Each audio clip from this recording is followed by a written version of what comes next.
Hello বন্ধুরা, তোমরা সবাই কেমন আছো? আশা করি খুব ভালো আছো। আর আমি সার্ভে এসেছি, ডেঙ্গুর ভেক্টর টিমের দাদারা দেখো কিভাবে এখানে কত নোংরা পড়েছিল, দেখতেই পেলে। এই নোংরাগুলো সব এই দাদারা পরিষ্কার করছে।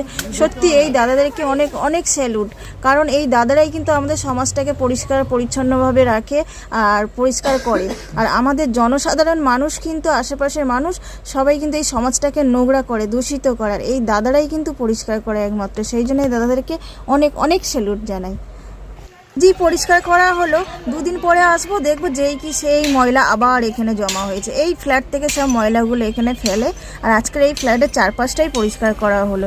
আমরা প্রত্যেক বাড়িতে যাই, সবাইকে বলি যে পৌরসভা থেকে ভ্যান আসে, ভ্যানের মধ্যে সবাই ময়লা ফেলবে, কিন্তু শোনেটা আর কে। সার্ভে করে বাড়ি ফেরার সময় একেবারে বাজারটা করে নিয়ে চলে এসেছি। আর এসে আগে তাড়াহুড়ো করে রান্নাটা বসিয়ে দিয়েছি। আর আজকে ভাবছি একটু বেগুন দিয়ে আলু দিয়ে মাছের তরকারি করব, আর বটবটি আলু পালং শাক দিয়ে একটা তরকারি করব। আর এসে না আমার খুব তাড়াহুড়ো করে রান্নাটা করতে হয়। আমি না অত রসিয়ে কষিয়ে রান্নাটা করার সময় পাই না। মোটামুটি খাবার মতো একটা টেস্ট হলেই হলো, সেইভাবে আমি রান্নাটা করি। শুভমকে খেতে দিয়ে আর আমি চলে এসেছি কয়েকটা কাপড় জামা কাচতে, কারণ 2-3 দিন ধরে কাচা হয়নি, জামাগুলো জমে গেছে, তাই কাচবো, তারপরে আমি স্নান করব। আর এই কেচে স্নান করে তারপরে কাপড় জামা মেলে আমার মোটামুটি দুপুরে খাবার খেতে 3:30 কি 3:45 হবে। আর সত্যি কথা, আমার না বেশিরভাগ দিনই এইরকম টাইমেই খাওয়া হয়। খুব কম দিনই, মোটামুটি 2-1 দিন হয়তো আমার 2টো কি 2:30টার সময় খাওয়া হয়। কি করব বলো, তাড়াহুড়ো করে আমিও কাজ করতে পারি না, আর এইভাবেই কাজ করি, সেই জন্য একটু দেরিও হয়ে যায়।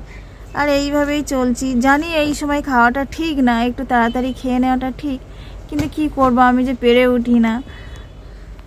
আজ প্রচণ্ড গরম পড়েছে। খেয়ে দিয়ে আমি একটু শুয়েছিলাম, কিন্তু ফ্যানের হাওয়াটা মনে হচ্ছিল না যে গায়ে লাগছে, এতটা গরম লাগছিল, খুব কষ্ট হচ্ছিল।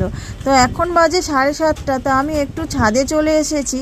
আর অন্ধকার ছাদ থেকে না দূরের ওই ভিউগুলো দেখতে এত ভালো লাগে, নানান কালারের লাইট জ্বলে, খুব ভালো লাগে। আর ছাদেও খুব সুন্দর হাওয়া দিচ্ছে, খুব সুন্দর। মনে হচ্ছে না যে ছাদে কিছুক্ষণ দাঁড়িয়ে থাকার পরে মনে হচ্ছে না যে এতটা গরম পড়েছে।